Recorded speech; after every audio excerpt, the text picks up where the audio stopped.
expositores, de público. Wow, está interesante. Esto va a poner bueno esta noche.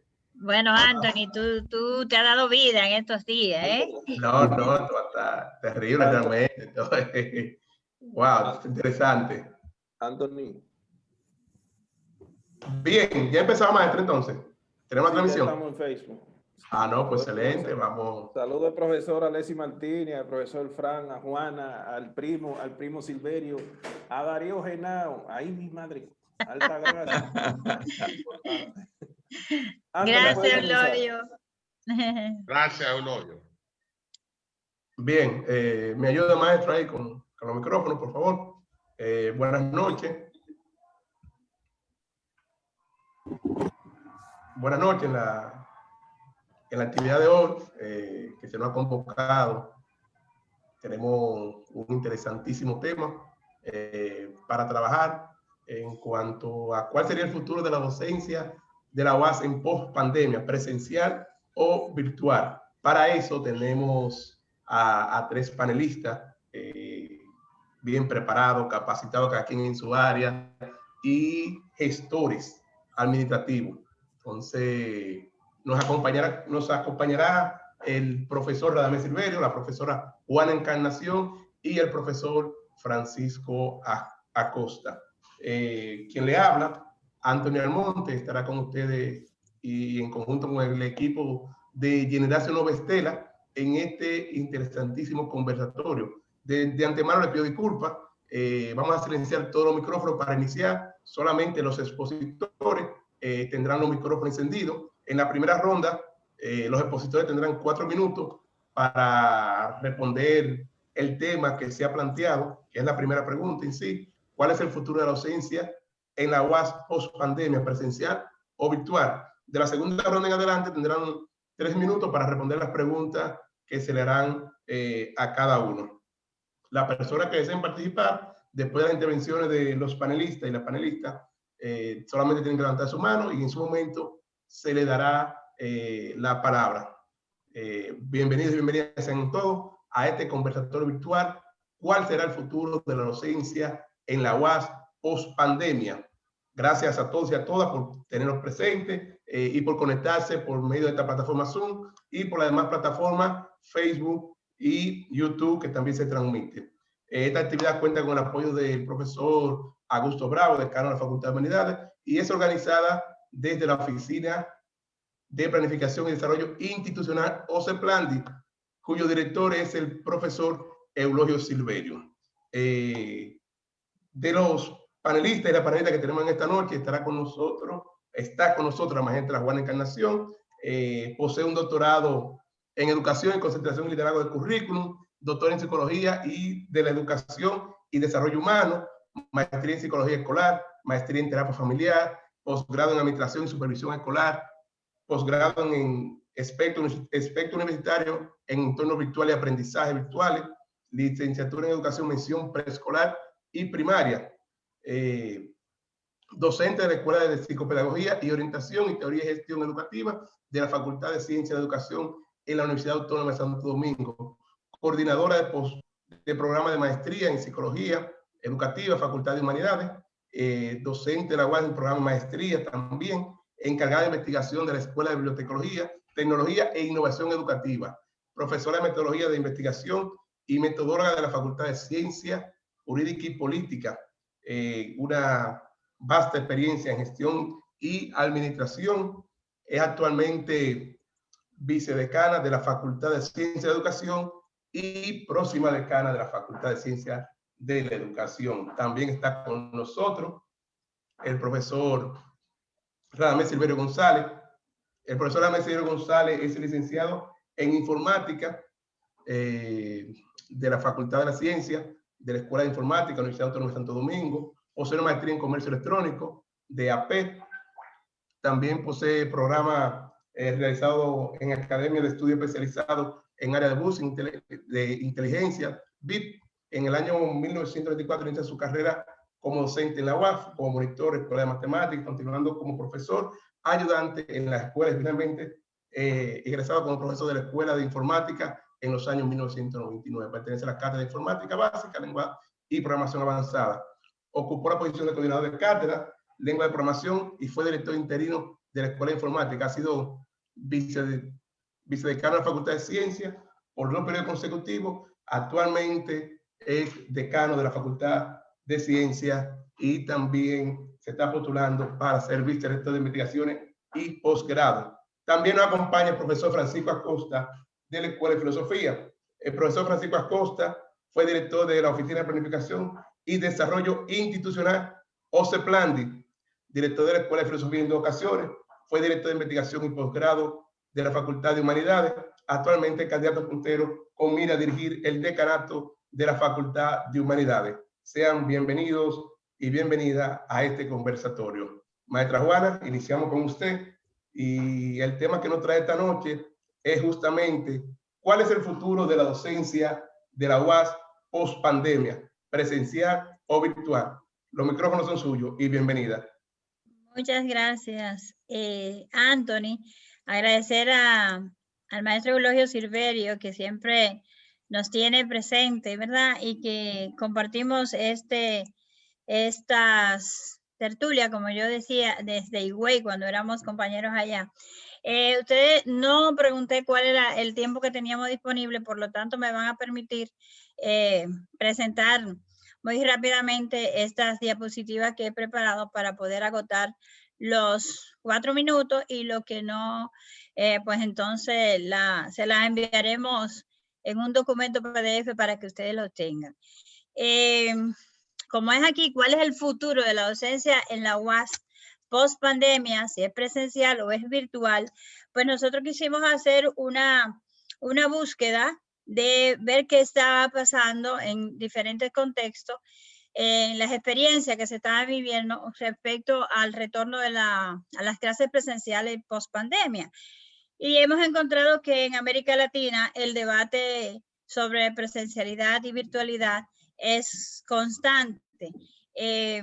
Hemos visto, por ejemplo, en el caso de México, la Universidad, la UNAM y el Instituto Nacional Politécnico, ellos, bueno, en México y en casi todos los países que revisamos, los titulares de la prensa han sido el mismo: regreso a clase, ¿cuándo van a regresar los alumnos?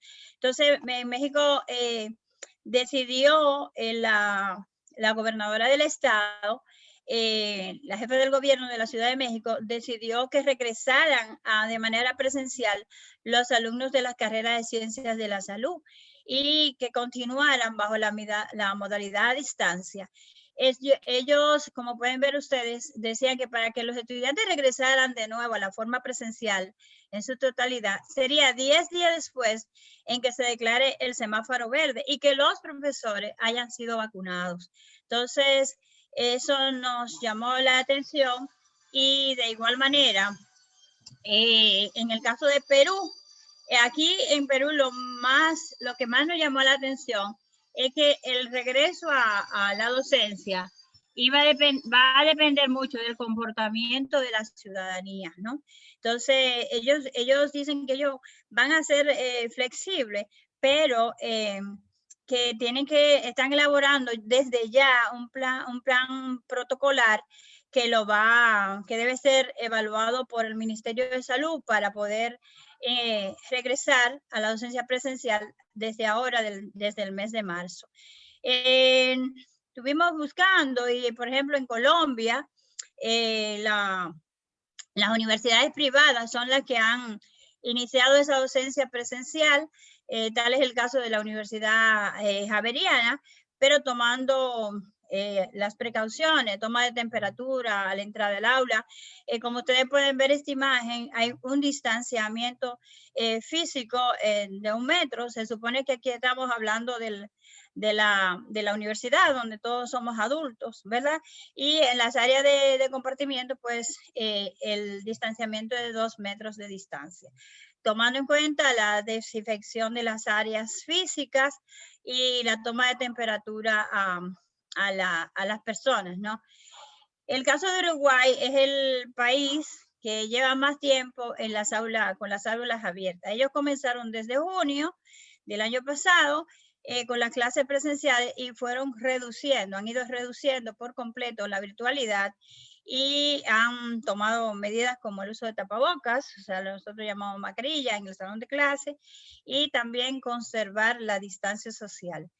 En Dubái, Emiratos Árabes Unidos, los colegios enviaron las medidas al gobierno para que le autorizara. Sin embargo, algunos fueron autorizados a abrir sus puertas y otros no pudieron hacerlo. De igual manera pasa en Canadá, en donde me llamó la atención, ellos organizaron la asistencia a clase por orden alfabético de los alumnos, si iban unos en la mañana, otros en la tarde. Esas son parte de las medidas que fueron tomándose ellos. Pasamos a República Dominicana, lo estoy haciendo un poquito rápido por cuestión del tiempo. Entonces, en República Dominicana continuamos con los debates entre los dos ministerios. Ustedes saben que este es el país más especial. Tenemos dos ministerios de educación, el debate entre los gremios, las organizaciones nacionales e internacionales, los dirigentes estudiantiles, los grupos estudiantiles. Seguimos con el debate y aquí estamos nosotros presentando esta experiencia dominicana. El MINER anuncia que el 6 de abril comenzarán las clases semipresenciales, los estudiantes serán divididos por grupos, ellos proponen retomar esa presencialidad en la primera infancia, en el primer ciclo de primaria, pero ahí entonces la ejecutiva de ADP, la señora Guante, dice que no piensa abrir los centros hasta que los profesores y estudiantes no estén vacunados. En todo este protocolo, bueno, se da, y en el protocolo que ha presentado el MINER, se ha previsto que sea de forma gradual, voluntario, progresivo y bajo el consentimiento de los padres, en el caso del MINER, ¿verdad? El preuniversitario. Y el Consejo Nacional de Educación ha aprobado este protocolo. Miren aquí algo muy importante que vimos en otros países.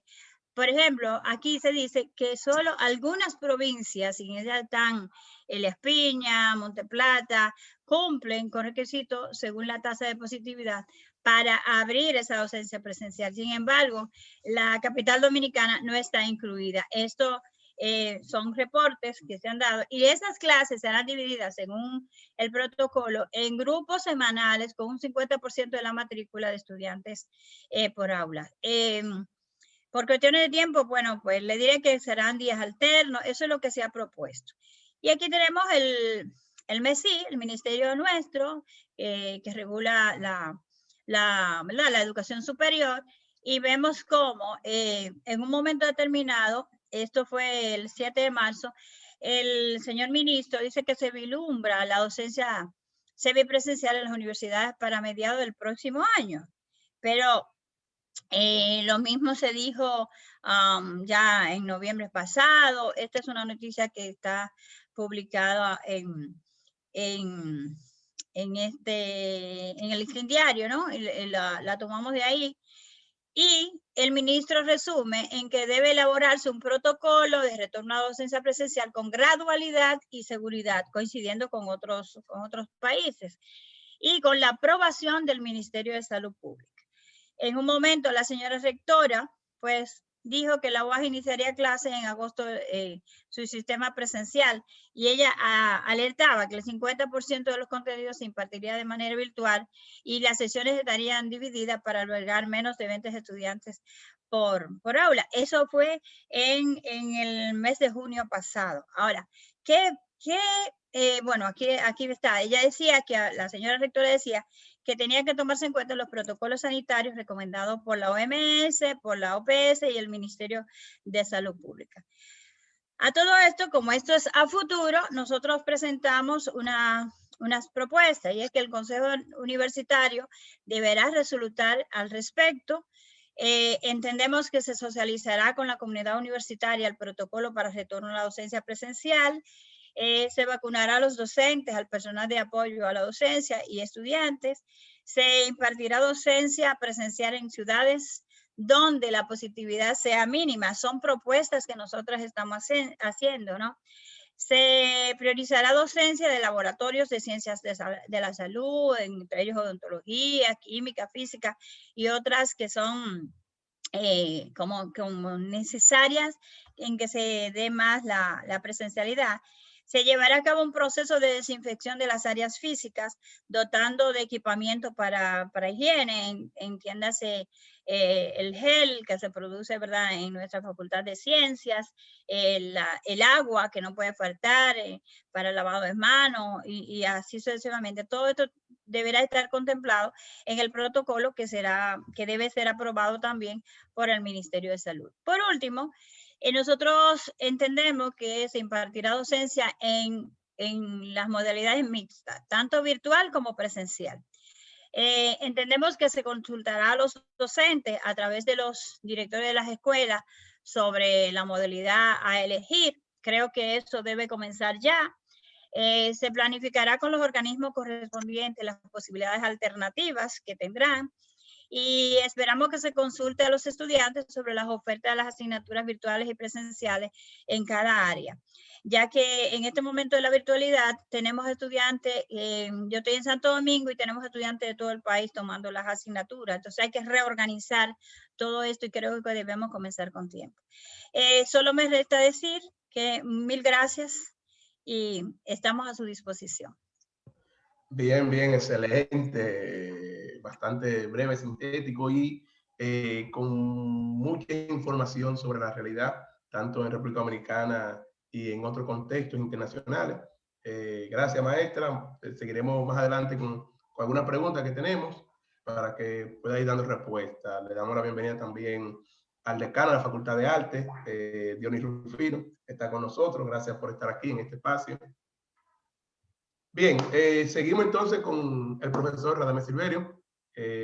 Maestro, la pregunta justamente la misma del tema, así que le pasamos los micrófonos a usted. ¿Cuál sería el futuro de la docencia en la UAS post pandemia, presencial o virtual? Adelante, maestro.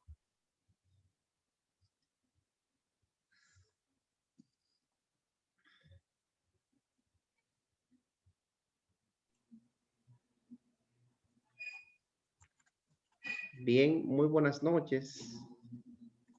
Maestro Eulogio Silverio, coordinador del movimiento Generatio Nova, al moderador del panel, Anthony Almonte, también al maestro Alexis Martínez, decano de la Facultad de Ciencias Económicas y Sociales, al maestro Augusto Bravo, decano de la Facultad de Humanidades, a Dionis Rufino, distinguido maestro, decano de la Facultad de Artes, también está por ahí vía William de los Santos, un distinguido amigo, y a Darío Genao, a los distinguidos panelistas, ¿verdad? Felicitar a la maestra Juana Encarnación por su excelente exposición y también estará aquí con nosotros el maestro Francisco Acosta.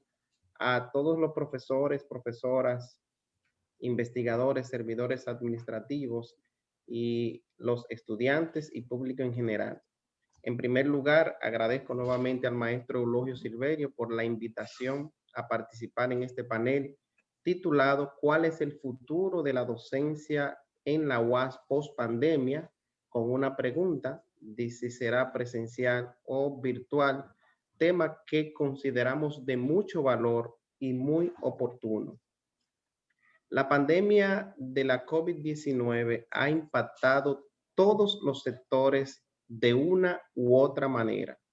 Y uno de los principales es el sistema educativo, tanto en el ámbito preuniversitario como en lo que respecta al ámbito de la educación superior, clasificando, ¿verdad?, lo que son los institutos técnicos superiores, los institutos especializados de estudios superiores y el caso que nos concierne, que son las universidades. Conforme a un artículo escrito por la maestra Yasmín Hernández de la Escuela de Informática y que también labora en el Ministerio de Educación Superior, Ciencia y Tecnología, el país cuenta con 52 instituciones de educación superior, de las cuales una parte de ella tiene plena autonomía incluyendo, ¿verdad?, nuestra Universidad Autónoma de Santo Domingo. En su artículo, la maestra expresa también que al inicio de la pandemia, las instituciones de educación superior dominicanas, en su mayoría, no estaban preparadas para enfrentar la crisis provocada por la COVID-19, pero que iniciaron un proceso de reflexión y adaptación de su quehacer institucional. En lo que respecta a la Universidad Autónoma de Santo Domingo, antes de la pandemia, la UAS tenía alrededor de más o menos entre 500 secciones en la plataforma de UAS virtual, utilizando el LMS Moodle y una versión que necesitaba ya de una actualización.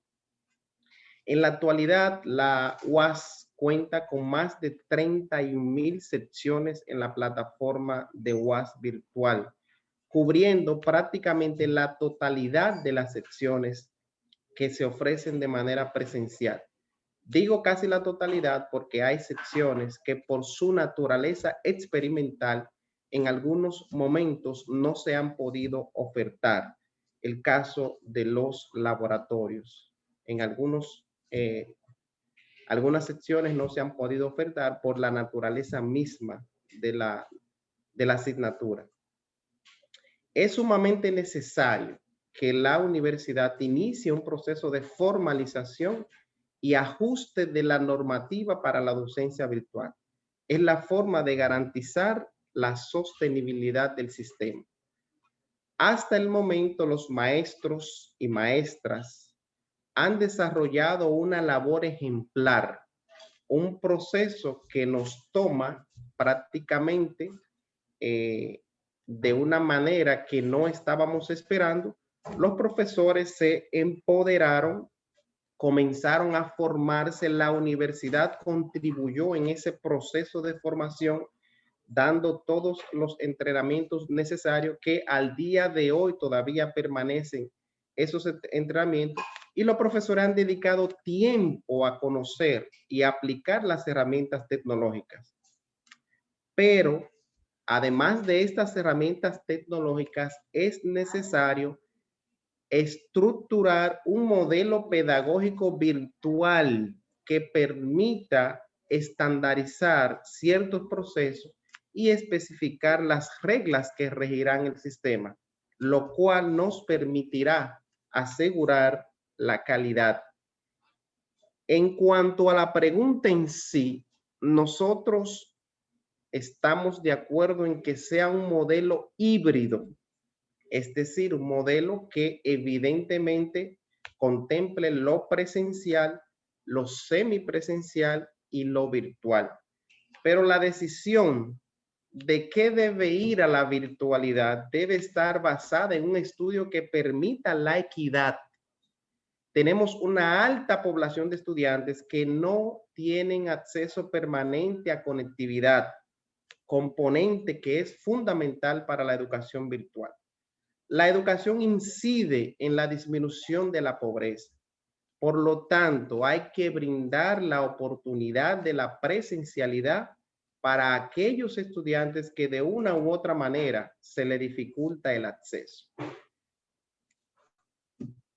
La docencia experimental, caso que mencionaba muy bien la maestra Juana, laboratorios de biología, física, química, ciencias de la salud, ingeniería, artes y otros de ciertas disciplinas requieren presencialidad, requiere contacto con la realidad, requiere la adquisición de competencias que, si bien es cierto que existen técnicas de simulación y otros medios, en algún momento necesitan de la presencialidad. Es como, por ejemplo, que usted pueda ordenar a través de un sistema, usted pueda ordenar, por ejemplo, un almuerzo a través de una aplicación. Usted puede realizar muy bien todo ese proceso en línea, pero al momento de ejecutar, tiene que de manera real, dicho llanamente, tiene que comer. Entonces hay cosas que evidentemente la virtualidad no la va a resolver. ¿Cuáles son los principales los principales retos que yo veo de la virtualidad. Uno, la falta de conectividad y energía eléctrica limita mucho el acceso a la educación virtual. Y esto generalizado tanto a los estudiantes como los profesores.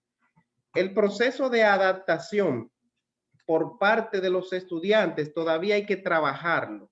A algunos estudiantes le cuesta mucho llevar el ritmo de la educación virtual, incrementando muchas veces, que Juana sabe mucho de eso, los problemas emocionales. Hay impactos sobre la salud. Otro reto es la actualización de los equipos. Quiérase o no, hay una inversión que hay que hacer y que es una inversión que en cierto modo se convierte en recurrente, porque usted puede comprar un equipo hoy y ese equipo tiene una vida útil, y los fabricantes ahora usan un concepto que se llama la obsolescencia programada, y es que prácticamente esos dispositivos, cuando usted los adquiere, tienen un tiempo de vida, ya sea por las características del hardware o el software, que en algún momento determinado ya no son compatibles con las aplicaciones que usted necesita utilizar. También la universidad, otro de los retos que tiene es el acondicionamiento y preparación de nuestras aulas y laboratorios para cuando regresemos. Ya hay que tomar en cuenta que aunque la pandemia haya un proceso de estabilización o pase, nada evita que pueda ocurrir un evento similar. Entonces, nuestras recomendaciones finales son que hay que mantener la plataforma con la disponibilidad que tiene actualmente. Es decir, que cada asignatura montada, que cada asignatura o cada sección, mejor dicho, esté también en la plataforma.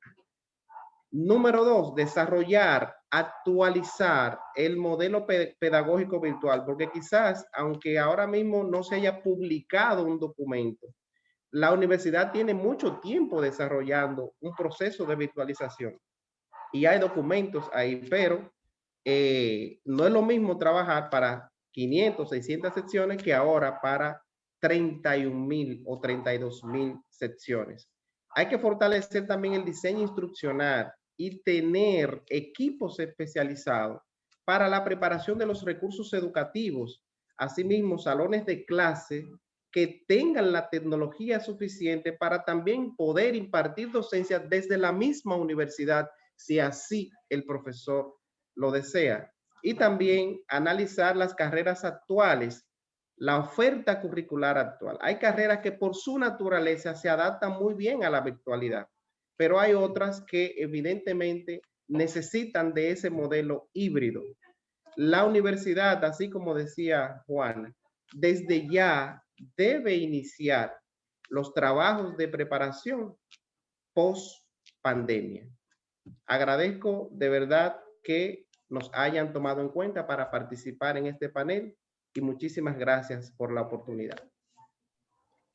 Gracias a usted, maestro, por estar compartiendo con nosotros, tanto su participación como la de la maestra Juana, sin desperdicio totalmente, y creo que está la propuesta necesaria tomar en cuenta para lo que nos viene en los próximos días, y se está trabajando y se plantea realmente que hay un futuro, por un futuro bastante interesante para nosotros como estudiantes, como docentes, y que estamos en buenas manos. De eso estamos seguros.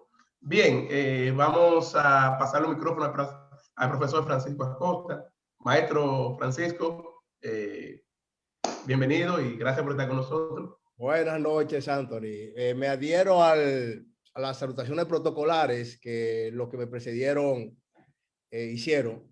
No quiero abundar con riesgo a quedarme con mucha gente importante que está participando en este gran evento. Le agradezco a los profesores Radamés Silverio y Juan Encarnación por el preámbulo que nos ha permitido a nosotros en cierta manera insertarnos en esta reflexión muy interesante desde el punto de vista de lo que está ocurriendo en la realidad y del deber ser. Para nosotros, todo lo planteado nos mueve a una gran preocupación, porque la planificación, que es un ejercicio que se hace con fines de visualizar el futuro, debe siempre tomar lo que es el diagnóstico, que tiene que ver una caracterización de lo que ha sido el pasado y el presente. Por tanto, prever el futuro de la docencia en la UAS post pandemia y lo que es las dos posibilidades planteadas, presencial o virtual, requiere de un pequeño ejercicio de carácter retroactivo, que es muy importante destacar. Entre esos elementos a destacar, en términos históricos, hay que reconocer, hay que recordar, porque la mayoría de nosotros ya lo sabemos, que los virus no es algo nuevo. Es decir, hablar una pandemia no es nada nuevo, ¿verdad? Y las causas que generan las pandemias, que son los virus, preceden a lo que es la existencia del ser humano mismo y de los seres vivos mismos, porque un virus no es un ser vivo, es una molécula, ¿verdad? Entonces, las enfermedades son históricas y han marcado la humanidad desde sus orígenes mismos. Por eso, en la actualidad, cuando hablamos del coronavirus, tenemos que hablar precisamente de que no es nada nuevo. Si nos vamos a la historia, se ha desestimado un poco lo que ha sido la presencia de estas pandemias a nivel mundial. La última que se conoce en la historia hace 100 años, eso fue la llamada gripe española, afectó a más de 50 millones de personas en el mundo y no había la movilidad histórica que hoy nosotros tenemos. Eso es importante entonces que sepamos que en cierta medida hay que organizar la sociedad y crear núcleos de personas que convivan juntos en términos territoriales, donde quiera que existen estos núcleos. Obviamente hay que pensar en la planificación. Desde esa perspectiva, entonces, las pandemias en ocasiones no tan solo sirven para afectar a la humanidad, matar gente, sino son grandes oportunidades que han permitido a las sociedades transformarse en la medida que aparecieron y en la medida que estas aparecieron y pudieron buscarle solución, pero también han cambiado el rumbo, el sentido y rumbo de la historia en términos de lo que es la planificación. Por eso sostenemos que las crisis son una gran oportunidad para crecer. Los grandes inventos, los grandes descubrimientos han surgido en tiempos de crisis, ya que haciendo referencia a lo que decía el filósofo griego Platón, el verdadero creador es la necesidad, es la madre de toda nuestra invención. En tal sentido, la crisis generada por la pandemia de la COVID-19 nos ha obligado a reinventarnos. El aislamiento social generado por esta pandemia COVID-19, de la enfermedad del COVID-19, que fue producida por el coronavirus, ha puesto de rodillas a toda la humanidad, pero al mismo tiempo nos ha brindado esa oportunidad para reinventarnos. En el caso de nuestro sistema educativo, en tiempo de esta pandemia, ha tenido que enfrentar grandes desafíos, los cuales son inéditos para las políticas educativas aplicadas hasta este momento. De suerte que cualquier cosa que se ha inventado hasta ahora en términos de política educativa, hay que revisarlo.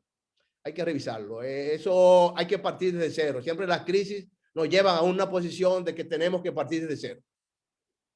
En ese sentido, pues, se han desplegado grandes estrategias de emergencia para continuar el proceso formativo desde los hogares, por ejemplo, antes del cierre de lo que fueron las instituciones educativas. La educación superior no ha estado exenta precisamente de esta dinámica y en ese sentido, pues, el futuro de la docencia de la UAS post pandemia, el cual es incierto, lo consideramos que es muy incierto, ya que frente a esta nueva normativa, ya que lo que sería entonces la planificación del qué hacer de esta nueva normativa ocurrirá cuando la emergencia sanitaria esté superada y la presencialidad pueda reanudarse de forma definitiva con un gran distanciamiento social, sobre todo caracterizado por 4 factores importantes. Por un lado, la gradualidad de retorno de los distintos grupos de estudiantes. Segundo, las medidas de distanciamiento sociales pautadas por estrictos protocolos de seguridad e higiene. Tercero, la alternancia entre jornadas en las escuelas y en los hogares, así como la intermitencia en tanto eventuales rebrotes del virus puedan conducir a nuevo cierre de las instituciones educativas. Porque nosotros estamos pensando que ya el coronavirus, ya la enfermedad del COVID pasó, que ya el coronavirus ya no existe. Pero recuerden que la naturaleza es un sistema complejo, impredecible. Lo podemos prever, pero no podemos predecir. Pequeños cambios generan grandes consecuencias. Entonces, es algo que lamentablemente los planificadores, sobre todo desde el punto de vista los ejecutores de los planes, que son los políticos, no toman en cuenta. Yo recuerdo una vez una anécdota de estos países de Europa del Este que se fue a pique toda la estructura de un estado, porque el primer ministro de ese momento le dijo al piloto que le había externado de manera previa que había una situación de peligro en el avión, que había que reparar, y él le dijo que no, que había que despegar porque había que estar puntual a tal hora. Los resultados es que el piloto tenía la razón y se mataron todos. Entonces, muchas veces nosotros, en aras de la perfección y de mejorar las condiciones, nos olvidamos que la pandemia no se ha acabado. Es decir, está la vacuna, pero todavía la vacuna es una fase experimental. Lo que va a pasar con la vacuna, y ojalá que no pase nada, eso es muy bueno, pero yo pienso que tenemos que tomar las medidas del lugar en ese sentido, tomando en cuenta las características antes señaladas. Para el abordaje de la nueva normalidad, se precisa de estrategias de políticas educativas que orienten y dirijan la reapertura y funcionamiento del sistema educativo. Estas estrategias deben fundamentarse sobre todo en 4 pilares. Muchos de ellos ya se han enumerado. Primero, garantizar las condiciones sanitarias para asegurar el distanciamiento social de los establecimientos educativos basado en la reorganización del espacio y el tiempo escolar. Recuerden, está la vacuna, pero el virus no ha desaparecido.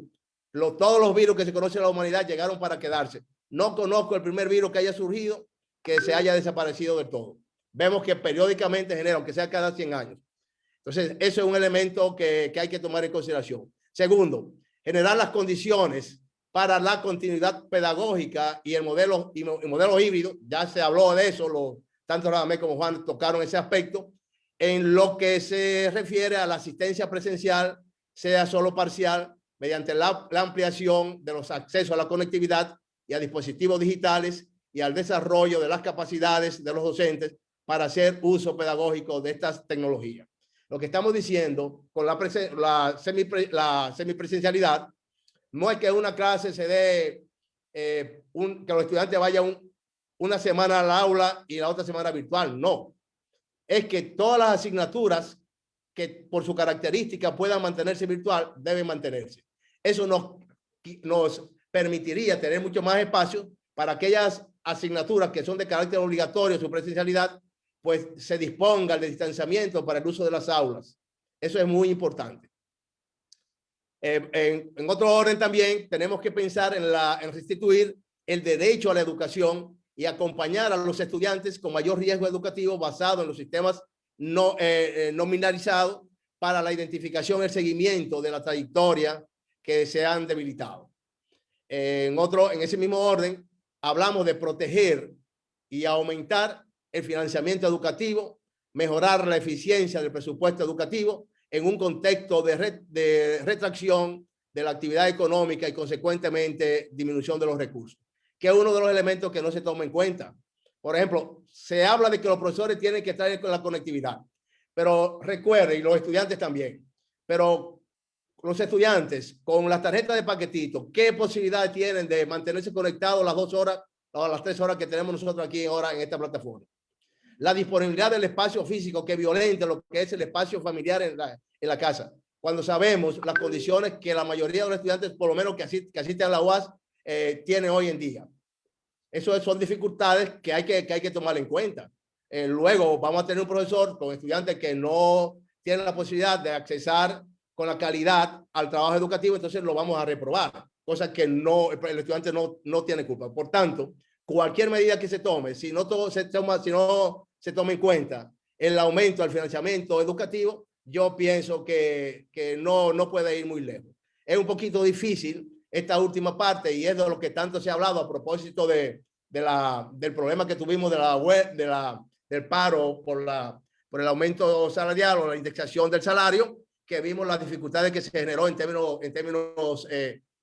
de los actores que inciden en la UAS. Sin embargo, sin este último punto que estamos hablando, todos los anteriores no es posible, porque como decíamos, tenemos que crearles condiciones a los estudiantes para que tengan acceso a la virtualidad, lo cual significa que hay que mejorar la internet de esos estudiantes, lo que tienen que tener sistemas informáticos pues, de cierta calidad, además del entrenamiento previo que se requiere para el manejo de toda esta tecnología, que eso también lleva su tiempo y lleva su inversión. Por eso yo pienso que el futuro de la UAS en términos de la post-pandemia, no me gustaría la idea post-pandemia, aunque el post, eso está muy de moda, yo pienso que no debe ser ni presencial ni virtual, sino una especie de híbrido. Pero no híbrido en la asignatura, sino en el uso adecuado de los espacios físicos y de la tecnología. Por ahora, esas son más o menos las ideas que estamos planteándonos para la discusión. Muchas gracias. Bien, gracias maestro, interesante propuesta también, sin desperdicio. El maestro Eulogio Silverio va a compartir unos datos de un sondeo que se hizo, por así decirlo, sobre la situación de la pandemia y qué pensaron los muchachos. Así que vamos a leer algunas preguntas para ver qué consideran ustedes sobre estos aspectos tomados por la muestra de 1.200 estudiantes a nivel nacional. Aquí están en pantalla 5 principales dificultades. La pregunta sería, maestro, sí, bueno, ese es un cuadro tomado de un sondeo que realizamos al finalizar el semestre, donde se tomó una muestra de 1.200 estudiantes. Y estos son los resultados de las 5 principales dificultades que ellos señalan que han tenido o que tuvieron en el recién finalizado semestre. Está, por ejemplo, la falta de energía eléctrica con un 31%.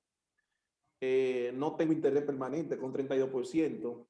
Y con un 48%, mi internet no tiene una buena calidad. No tengo computadora, un 44%, que eso es un dato que es importante atender para lo que son autoridades y para lo que serán autoridades, que estamos seguros que en ese panel tenemos personas, o por lo menos yo pienso que los 3 van a seguir siendo autoridades, y ya tenemos 2 que son autoridades actualmente. Con un 38% dicen la mayoría de los estudiantes, digo, un 38% dice que no tiene el espacio adecuado en la casa para la clase. También con un 24% dice que exámenes asignados fuera de horario establecido por la UAS, por los profesores. Las asignaciones de los profesores no son claras. O sea, estos son los principales problemas que he señalado, ¿verdad? La gran cantidad de materiales, un 45%. Poco tiempo para entregar los trabajos, un 34%. Videoconferencia fuera de horario establecido, en un 15%, bueno, ahí estamos por lo menos mejor. Un poco manejo de la plataforma por parte del maestro asignado, en un 25%. Y no recibimos los cursos en un 9%. O sea que en esa parte tuvimos bastante bien, pienso yo. Muchas dificultades para encontrar el profesor con un 22%, que es un dato interesante. Y solamente con un 5% de los que respondieron naturalmente, que viven en el campo y no tienen internet. Entonces, quisiéramos la reacción de los maestros sobre esos datos. No sé si lo dejo en pantalla o lo quito. ¿Cómo prefieren? Sería bueno dejarlo en pantalla. Dejarlo en pantalla, maestro, para que puedan visualizar. Antes de entrar a las participaciones de los panelistas, maestro Eulogio, abrirle el micrófono al profesor Alexis Martínez, decano de la Facultad de Ciencias Económicas. Él lo puede abrir directamente. Ok, pues, maestro Alexis, adelante. Yo creo que es de rigor felicitar esta iniciativa de ustedes, y de verdad creo que es justo de reconocer, porque están asumiendo una actitud muy proactiva con lo que debe de ser el futuro de nuestra universidad. Segundo, me he maravillado de la facilidad con que los tres distinguidos expositores han logrado condensar la realidad de la educación virtual, magistral la participación de nuestros distinguidos panelistas, maestro Francisco, mi homólogo Radamés y nuestra querida vicedecana Juana y amiga de muchos años. Saludo a todos los demás esta noche y brevemente voy a recoger algo que no quiero dejar de pasar. Mire, si me lo permiten, yo del mismo análisis de ustedes estuve haciendo una reflexión y coincido plenamente con lo que dicen los tres panelistas, que estamos en presencia de un enfoque híbrido que va a dejar de plano, esto es lo más importante, las famosas aulas de campo abierto que los directores de escuela sufrimos tanto. Ya no hay necesidad de campo abierto, no nos hemos detenido en pensar ese gran paso. Otro segundo paso es que este sistema que trajo la pandemia, difícil, complicado, pero va a reducir mucho las inequidades y las desigualdades. ¿Por qué? Porque, por ejemplo, un muchacho que está en Santiago Rodríguez necesitaba una sesión, ya no hay necesidad para que un docente, una escuela, no lo inscriba en cualquier parte del país. Y esas inequidades se dan incluso hasta en la misma sede, donde se hacen cambios de asignatura porque no hay profesores suficientes. Entonces tú tienes un profesor con 7 estudiantes en MAO y el de aquí de la sede se llenó con 30 y de repente tú puedes mandarle esos estudiantes virtuales al de MAO. Entonces, estar cambiando, intercalando asignaturas de un semestre a otro, ya eso también es una figura que va a desaparecer. Y eso le da duro y de frente a la desigualdad social y a la falta de oportunidades de algunos jóvenes, que es una de las luchas de nuestra primada de América. En tercer lugar, yo quiero destacar que nosotros hemos dado un salto inesperado, extremadamente inesperado con el tema de la semipresencialidad y la virtualidad.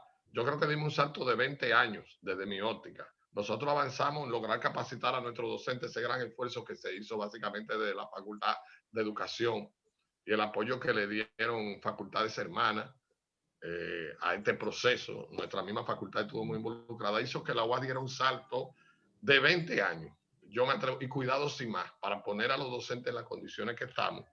Y entonces eso va a fortalecer mucho esto. Y lo otro que quiero destacar, ya casi redondeando, es que va a hacer mucha falta la capacidad de planeación, de creatividad y de involucramiento de los directores de escuela para apoyar a las áreas docentes en cuál es la mayor cantidad posible de docencia virtual y cuáles no.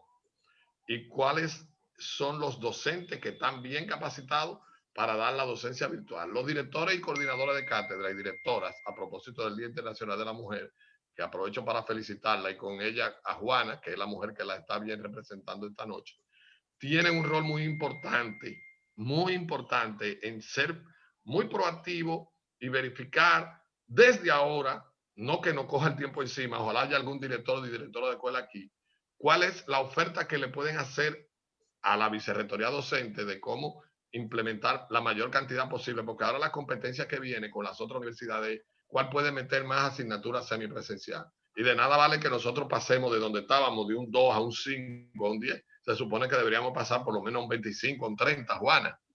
Y eso es lo último, el monitoreo permanente que habló Acosta y hablaron algunos ahí, la calidad. Ese es uno de los grandes desafíos. Cómo hacer un sistema de monitoreo permanente que genere mucha evaluación de calidad en la docencia virtual. Eso también va a generar muchos desafíos porque si se va a masificar más asignaturas virtuales, necesita que la gente, obviamente esto es un enfoque de contingencia, Juana, el que tenemos, ¿verdad?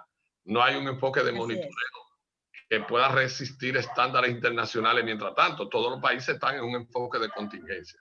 Pero si va a permanecer el enfoque híbrido que muy bien señalaba el maestro Radamés y los demás, y Acosta, y Juana, entonces eso va a necesitar mucho monitoreo y eso no puede hacerse con el proceso encima. Deberá de hacerse necesariamente desde ahora, desde hoy. Eso es mi opinión y muchas gracias.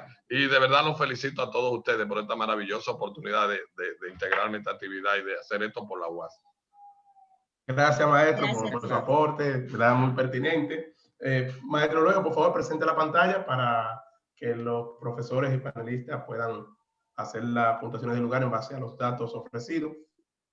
Pasamos la palabra entonces, 3 minutos, a la maestra Juana. Adelante. Bueno, Anthony, gracias a todos, ¿verdad? A mis compañeros panelistas y a Alexis y todos los presentes.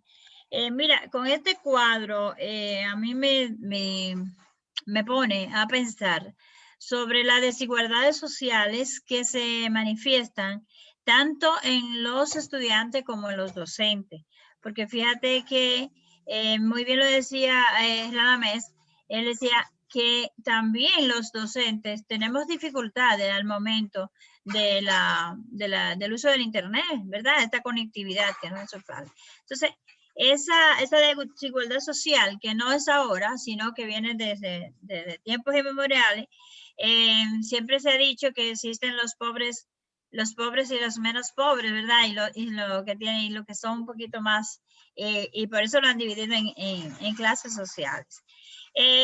No obstante, creo que tenemos algunas debilidades que sí debemos corregir. La universidad, como bien lo señalaba Alexis, la Facultad de Ciencias de la Educación hizo sus aportes gracias al Ministerio de Educación Superior.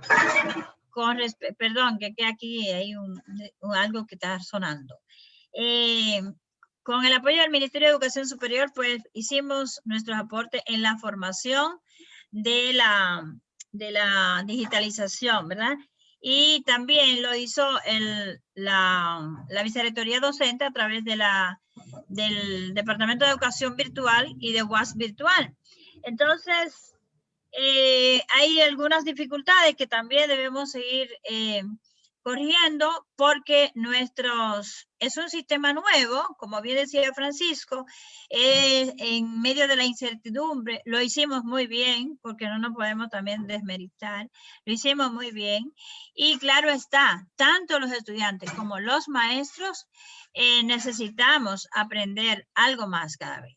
Esto es un mundo cambiante, de esto puede hablar muy bien Radamés, con respecto a que el sistema de información se cambia. O sea, de repente estamos utilizando este medio, Zoom, pero ahorita nos le agregan algo nuevo y entonces lo que sabíamos ya es obsoleto. Por eso hablaba Radamés de la obsolescencia. Por último, estoy de acuerdo con ese seguimiento y monitoreo que plantea el maestro Alexis, es lo que planteaba yo en mi intervención. Y dentro de ese seguimiento y monitoreo, también los directores de escuela, los coordinadores de cátedra, la vicerrectoría docente, pues yo entiendo que deben involucrarse en un diseño, un plan de seguimiento a los maestros para ver cómo corregimos estos porcentajes que están aquí. Bien, excelente. Pasamos los micrófonos al profesor Radamés. Bien, muchísimas gracias. Precisamente en mi intervención tocaba como uno de los principales retos la falta de energía eléctrica y la conectividad que nos impacta a todos, tanto a los estudiantes como a los profesores. Y dentro de las preguntas que veo ahí y que respondieron los estudiantes, también hablaba en mi intervención de lo que es el modelo pedagógico virtual, que puede algunas de esas preguntas ayudar a resolverlas. Por ejemplo, las asignaciones de los profesores no son claras. Eso tiene que ver mucho con el diseño instruccional. También la gran cantidad de material que asignan los maestros también va a depender mucho del modelo. Poco tiempo para entregar los trabajos. Las videoconferencias fuera del horario establecido por la UAS es un asunto también de establecer las reglas bien claras. Con relación al manejo de la plataforma, se ha hecho un trabajo muy interesante, muy arduo, muy constante. Hasta el momento todavía se siguen dando entrenamientos. Está, por ejemplo, ya lo mencionó Juana, con el caso de la Facultad de Ciencias de la Educación, que dio un diplomado muy bueno en combinación con el Ministerio de Educación Superior, Ciencia y Tecnología, pero asimismo la Facultad de Artes, la Facultad de Ciencias Económicas y Sociales, el mismo Humanidades, Ciencias de la Salud y la Facultad de Ciencias permanecen todavía dando ese tipo de entrenamiento, que aprovecho para decirle que lo tenemos de manera constante todos los sábados y que ya ahora acaba de concluir un ciclo y en los próximos días se va a iniciar ya el proceso de inscripción para el siguiente ciclo. Y a veces nos preguntan y nos dicen, pero ¿y por qué más cursos? Es que son necesarios, porque el que no pudo en una ocasión puede en esta ocasión. Y además el aprendizaje es un proceso continuo. Y este aprendizaje ha sido inclusive para los que forman en la virtualidad, también ha sido un proceso de aprendizaje. Es decir, que esa continuidad y poder mantener esos entrenamientos es realmente de vital importancia. Sí ha faltado un poco con relación a los estudiantes, aunque el porcentaje salió un poco bajito de que no recibimos un curso, aunque ellos tienen realmente ciertas habilidades por el tipo ya de generación a la que pertenecen, pero no está de más reforzar, fortalecer lo que es el proceso de entrenamiento con la plataforma. Para lograr todo eso, es un aspecto que mencionó Acosta, importantísimo, que es el presupuesto. Es el presupuesto. Entendemos que el Estado también debe de tomar su parte y colaborar con esos estudiantes que no tienen acceso a los recursos. Yo decía que en las recomendaciones que el modelo que se tome debe garantizar la equidad, y esa equidad es para poder brindarle educación para todos. Entonces, por eso decía de la parte presencial que debe mantenerse, porque esos estudiantes que no tienen acceso a esos recursos de alguna u otra manera también deben recibir la educación. Gracias. Bien, gracias, maestro. Pasamos al maestro Acosta. Adelante, maestro. Bien, interesante esta encuesta que se ha hecho, porque evidencia parte de las dificultades que hemos dicho. Yo puedo resumirla, sobre todo en dos grandes problemas: conectividad y manejo de la plataforma. Oye, lo que estamos diciendo, la conectividad y manejo de la plataforma, eso es con recursos. Eso es con recursos que se resuelve, ¿verdad? Lo otro es exceso de material. Exceso de material, ¿por qué? Porque el profesor está dando la clase virtual como si fuera presencial.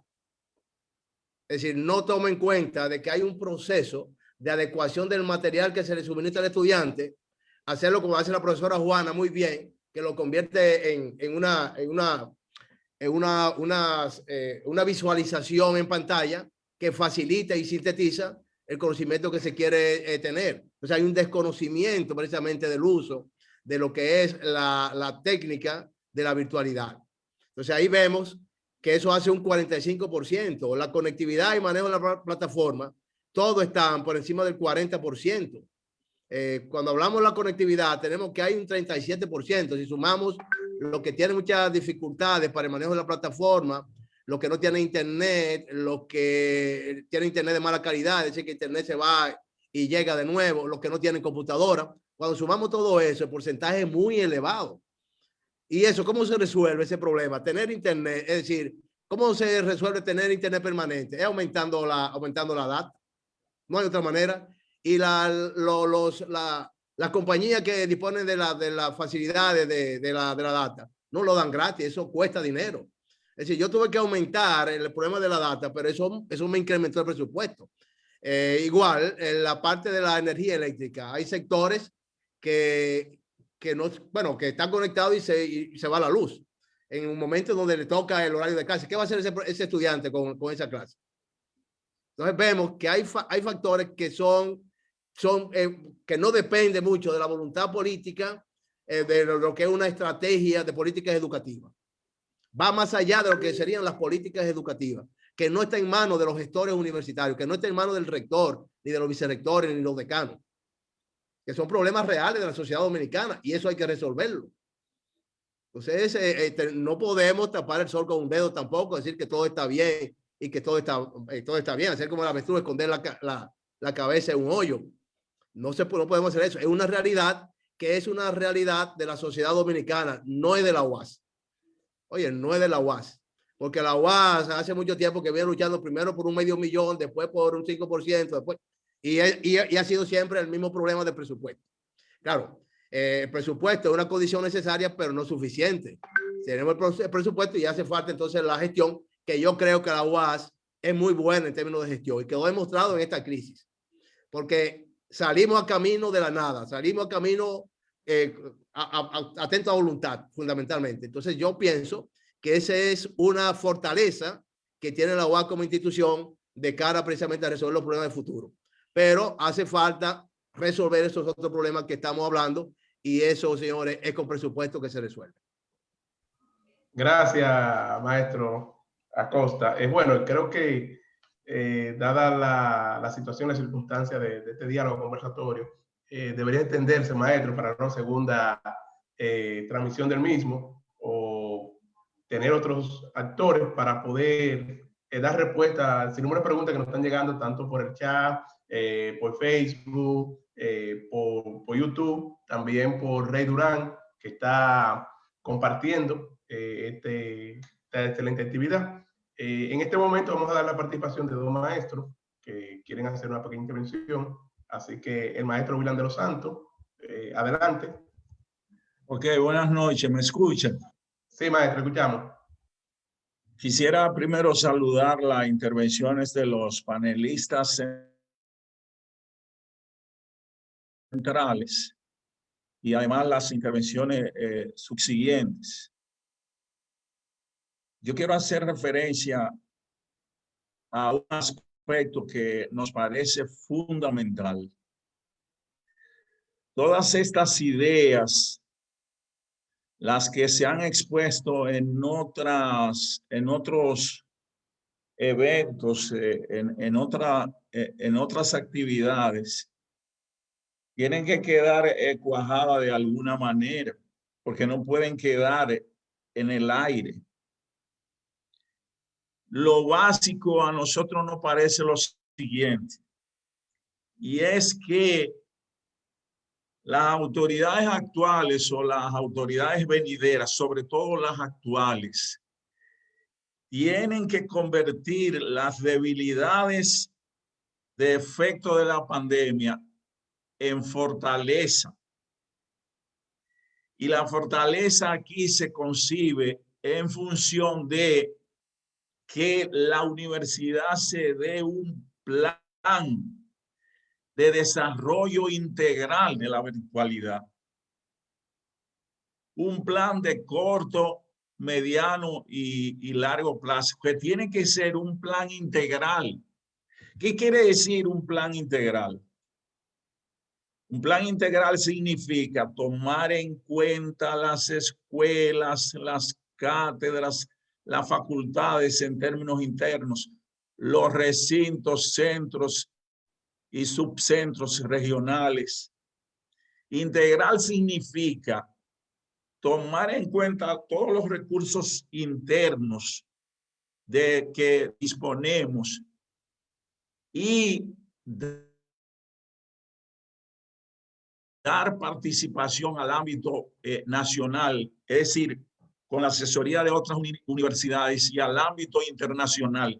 Integral, un plan integral quiere decir que hay que darle participación al Estado, porque muchos de los elementos que se plantearon ahí en los resultados que presentó Eulogio se resuelven en función de la participación del Estado, fundamentalmente. Si la universidad no se da un plan en el que lo encabece el Consejo Universitario e integre toda la universidad, entonces las experiencias que hemos tenido van a pasar desapercibidas. Tiene que ser un plan fiscalizado, dirigido por el Consejo Universitario, que tome en cuenta los aspectos técnicos, internos, externos, de mediano, de largo plazo. para poder obtener resultados, porque esto implica calidad y la calidad se fiscaliza permanentemente en términos internos y externos. Ahora nosotros tenemos algo que se está desarrollando en base, como dijo Alexis, una contingencia que le ha venido encima al mundo. La virtualidad post pandemia tiene que ser diferente y depende de ese plan que se aplique, y tiene que ser un plan asumido por la institución, un plan fiscalizado por la institución, en el que se le dé participación integral a todos los sectores internos, nacionales e internacionales, para nosotros poder entonces aprovechar las oportunidades que se han dado y dar un salto en términos reales en la virtualidad en nuestra Universidad Autónoma de Santo Domingo. Me refiero a la virtualidad porque la presencialidad tiene otros mecanismos que funcionan o no y que se ponen en práctica de otra manera. Muchas gracias, Antonio. Gracias a usted, maestro. Vamos a escuchar también al maestro Rafael Montero. Adelante, maestro. Bien, buenas tardes, profesores, profesoras. Un saludo especial a las mujeres, ya que mañana se celebra el Día Internacional de la Mujer, a los amigos decanos que están presentes, bueno, en fin. Saludo la iniciativa, igual que los que me han precedido. Es una discusión muy interesante. Pienso que hablar de la educación post pandemia es el tema que debe preocuparnos a todos. De hecho, los datos que se presentaron ahí de esa encuesta, de esa muestra, pues reflejan o dan insumos para comenzar a trabajar lo que pueden ser los planes de mejora. Pienso que hay que, como decía el maestro William, hay que pensar en una docencia post pandemia, en una visión integral, porque no es solo que volvamos a las aulas, siguiendo o guardando los protocolos correspondientes para evitar o que surja un rebrote, sino que hay que trabajar desde el punto de vista teórico conceptual, de cuál es el modelo que nos vamos a dar a propósito de la experiencia que hemos tenido en este año de trabajo, en estos 2 semestres que llevamos trabajando. De manera que el tema que coincide con unos retos que ya tiene la universidad en proceso, como son el tema del rediseño curricular basado en competencia, que coincide con una serie de aspectos relacionados con el desarrollo en el caso de la Facultad de Ciencias de la Salud, que es en la que nosotros estamos vinculados, que tiene que ver con la enseñanza utilizando modelos que, bueno, como producto de la pandemia, la facultad consiguió que podamos tener finalmente un gran laboratorio de simulación para la enseñanza de la ciencia de la salud basada en simulación. Eso fue producto de la pandemia, de los recursos adicionales que entregó el gobierno dominicano. De manera que hay una serie de aspectos que nosotros en este momento pues tenemos que sentarnos a dilucidar, a discutir, como dice William, digamos, un gran consenso en términos de cuáles han sido nuestras experiencias. Los estudiantes han hablado, los profesores han hablado, o sea, hay insumos suficientes como para que todos podamos comenzar a pensar en cómo vamos a retornar a las aulas. Por supuesto, hay un elemento inicial que es cómo volveremos y cómo se va a dar el proceso de retorno a la presencial. La presencial no será igual a lo que teníamos antes del cierre, por supuesto. Por lo tanto, también ahí hay una serie de aspectos que hay que ir haciendo los ajustes y hay que decir cómo comenzamos, dónde comenzamos.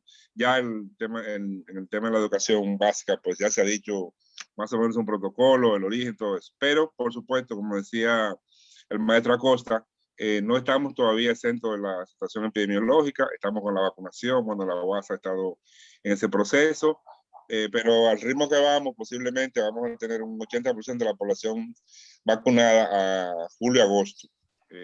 Y con eso vamos a garantizar ahí algunos aspectos de seguridad para el retorno a las clases. De manera que saludo la iniciativa y es el tema fundamental que tenemos que comenzar a planificar desde ahora para no llegar a marzo, abril, mayo, junio.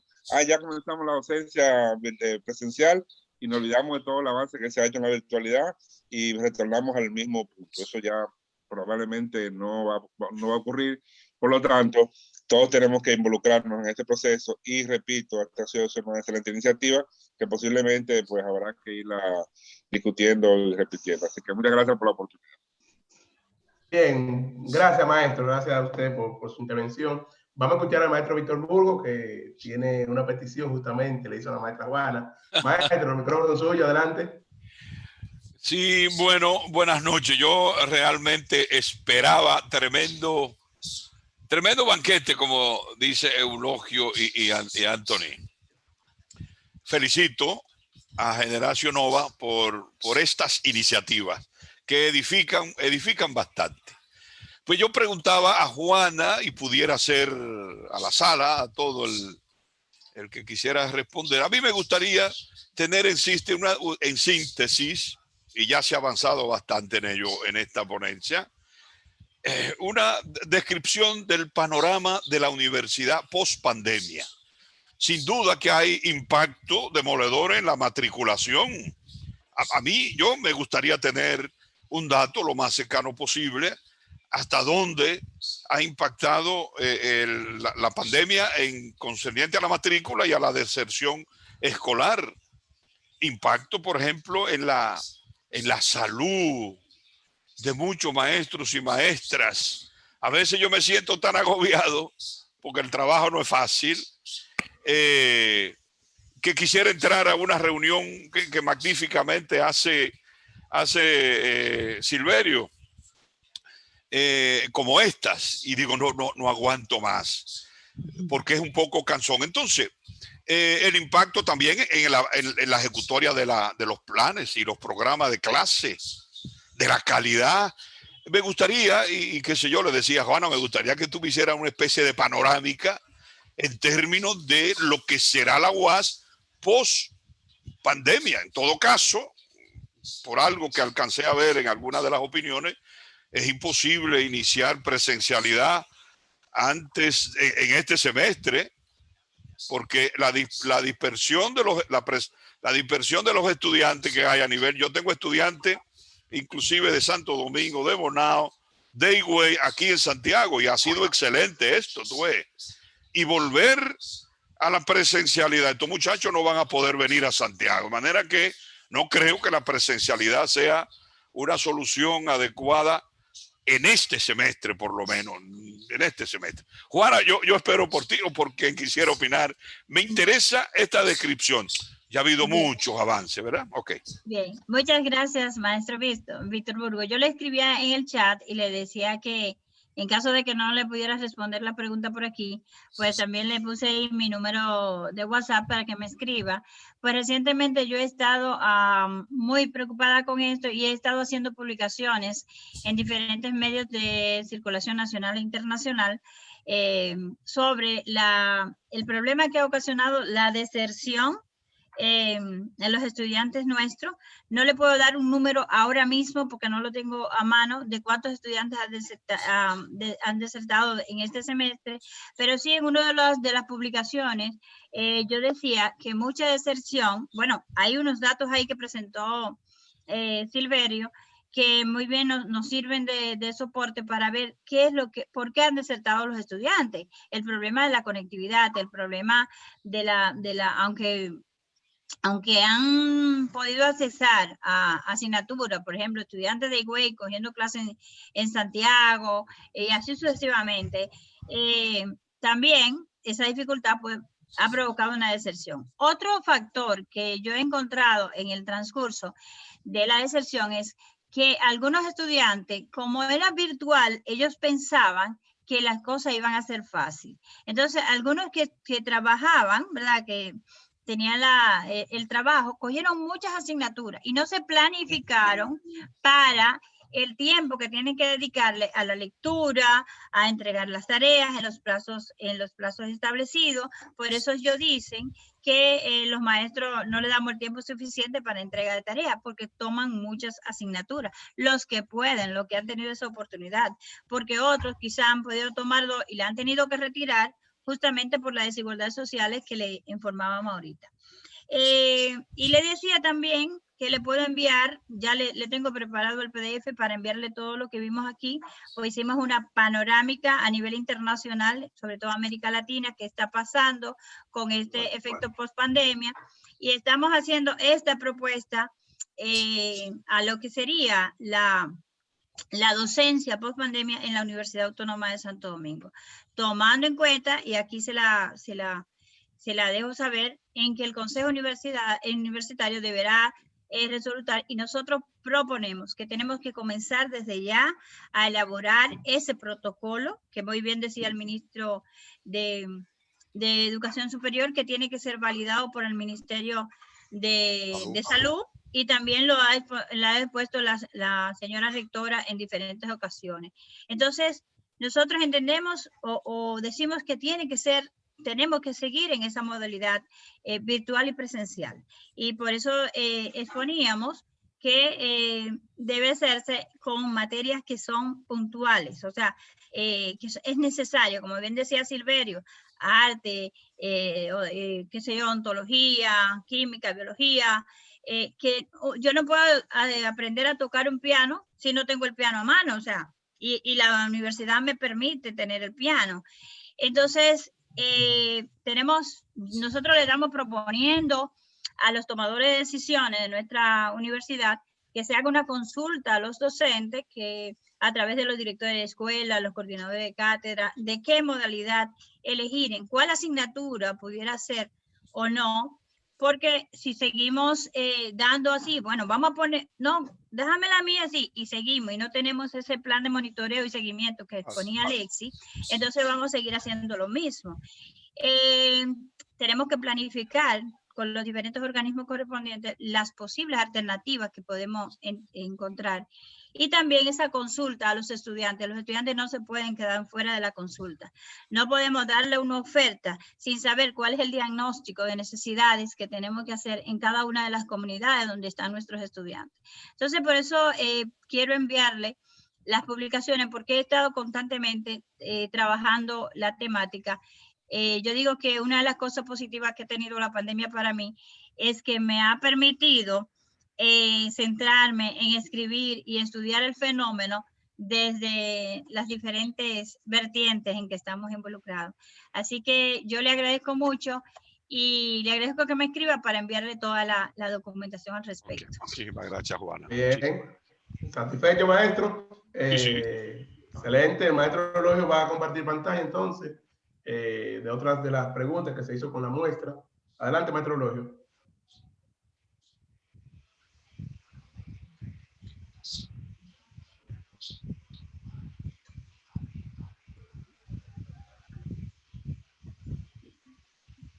La reacción.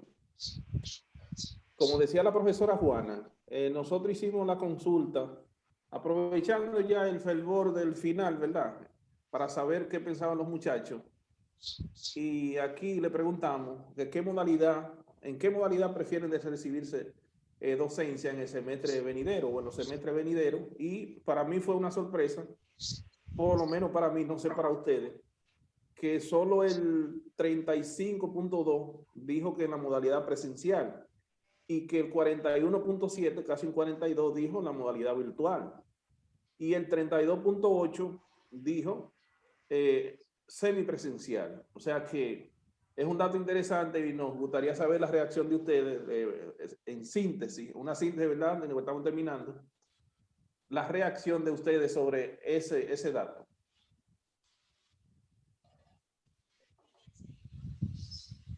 Si puedes ampliarlo un poquito, por favor, en la pantalla, Eulogio.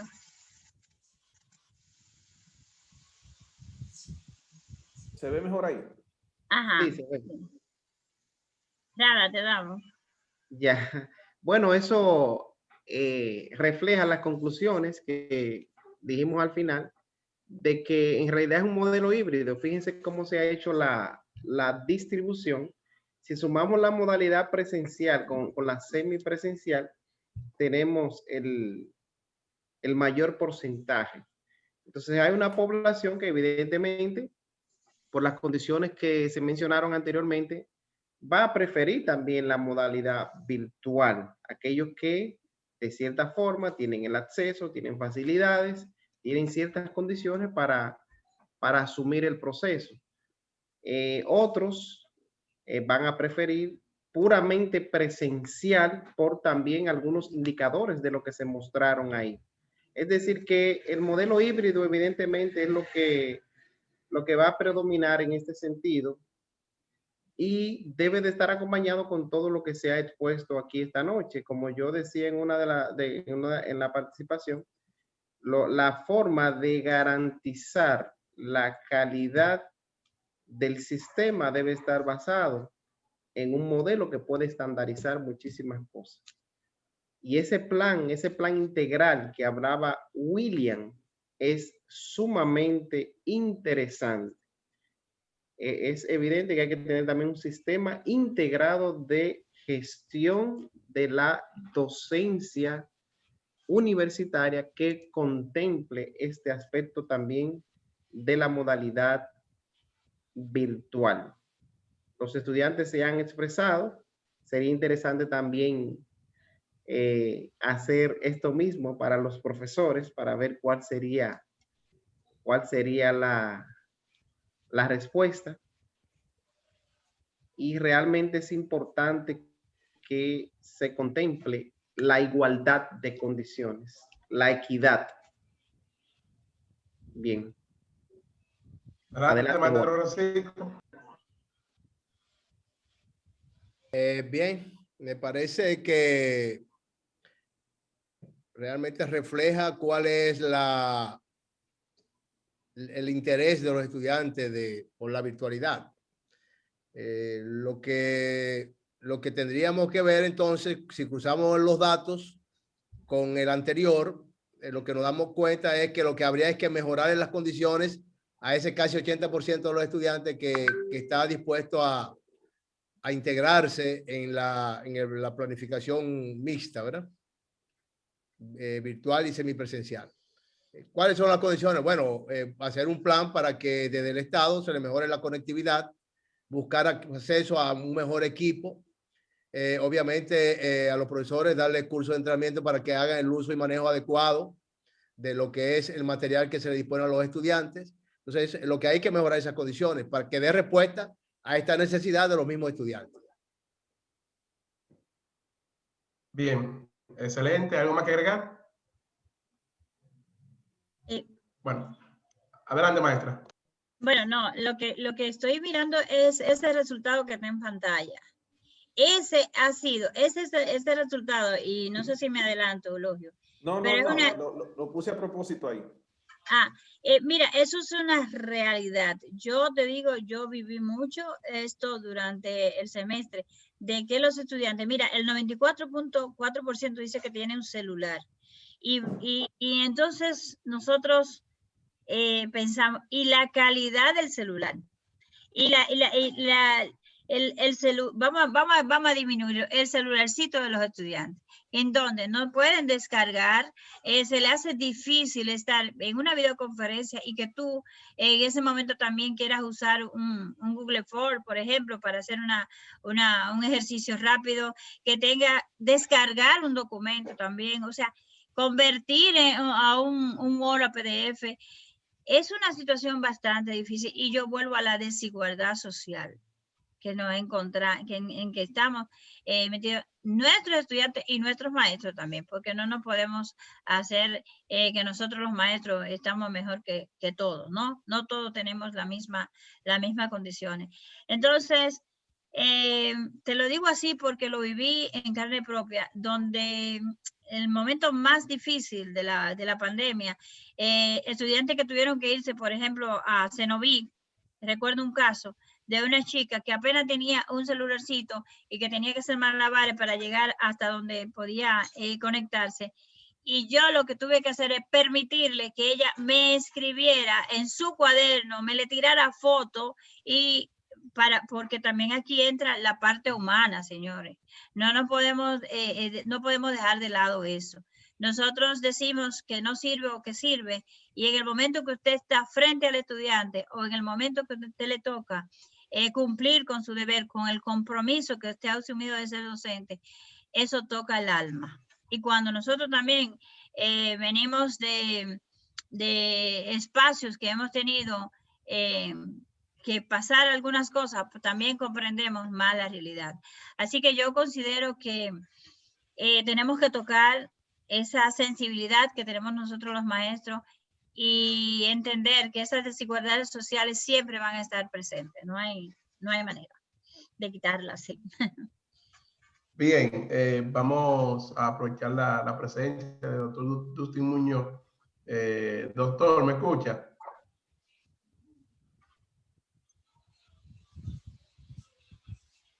Dustin, Buena, Dustin. usted despertó a Dustin. Dustin estaba durmiendo por ahí.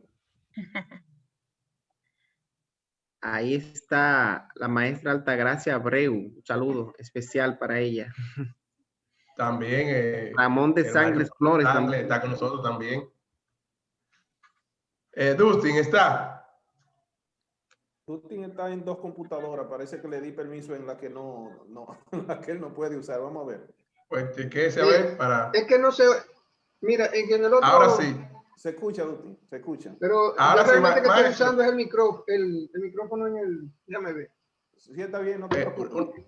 Maestro, me gustaría que usted comparta su observación. ¿Qué ha pasado con la desaparición del estudiante que pasaba con 70 puntos? ¿Qué ha pasado con este estudiante en pandemia? Ay, ay, ay.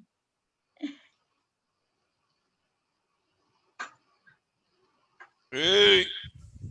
Dustin. Sí, un momento, Ok. Voy a tener que apagar uno de los aparatos estos, me genera un ruido grandísimo aquí. Muy bien. Ahí tenemos al profesor de Sangre, Anthony. No sé si usted lo saludó. Sí, Está sí, José sí. también, el profesor José Mendoza. Dionis Rufino, caramba. A Geosiri también. Dígame ahora, Anthony. Digo, maestro, que me gustaría hacer observación sobre qué ha pasado con el estudiante que pasaba con 70 puntos en este tiempo de pandemia. ¿Qué ha pasado con ese estudiante en las aulas? Sí, bueno, estaba yo observando y un poco va en la línea que mencionaba la profesora ahora mismo. Yo observaba que una gran cantidad de estudiantes en las clases presenciales pues se manejaba entre 70 y 80. Sin embargo, ya en las clases virtuales, yo observo que ese estudiante, parece que es ese estudiante que tiene muchas dificultades económicas. Y ahora en las evaluaciones, en el seguimiento, más bien el estudiante aparece de 80 en adelante.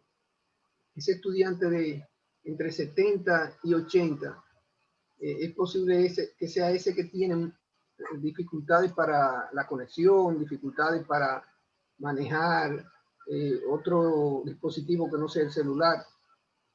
Se atrasa con las clases, tiene problemas para ingresar a las videoconferencias, casi no, o sea, presenta mucha dificultad.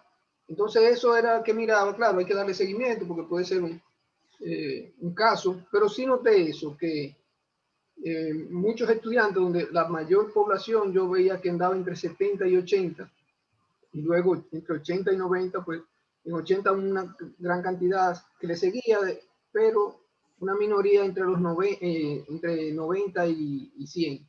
Sin embargo, ahora la mayoría de los estudiantes se manejaban más dentro de ese rango, de 80 en adelante. Bien. Nosotros lo que hacían era que finalmente terminaban retirándose. No aparece ese estudiante, no me aparecía tanto ese estudiante.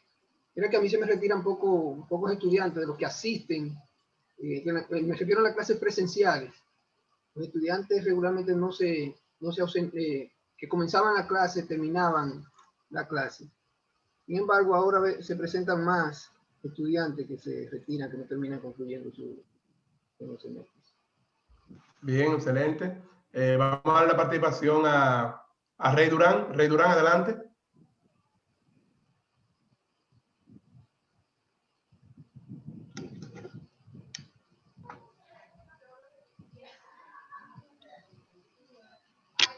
Enciende tu micrófono, Rey. Adelante. Saludos. Creo que algunas de las cuestionantes que yo tengo ya lo tocó el maestro Alexis. Sin embargo, hay que puntualizar algunas cosas sobre la virtualidad. Yo soy un abanderado de la virtualidad y siempre tengo que hablar en estos paneles porque hay algunas cosas que hay que tomar en cuenta. Por ejemplo, la UAS en sus inicios ha tenido UAS virtual desde hace mucho. Muchos le dicen UAS virtual vieja. Esta UAS virtual no tenía horario y ahora, como hay horarios, muchos hacen videoconferencias 3 y 4 horas, y eso es antipedagógico. Las videoconferencias son para aclaraciones y para puntualizar algunas cosas si usted tiene una programación correcta, perfecta en su aula virtual.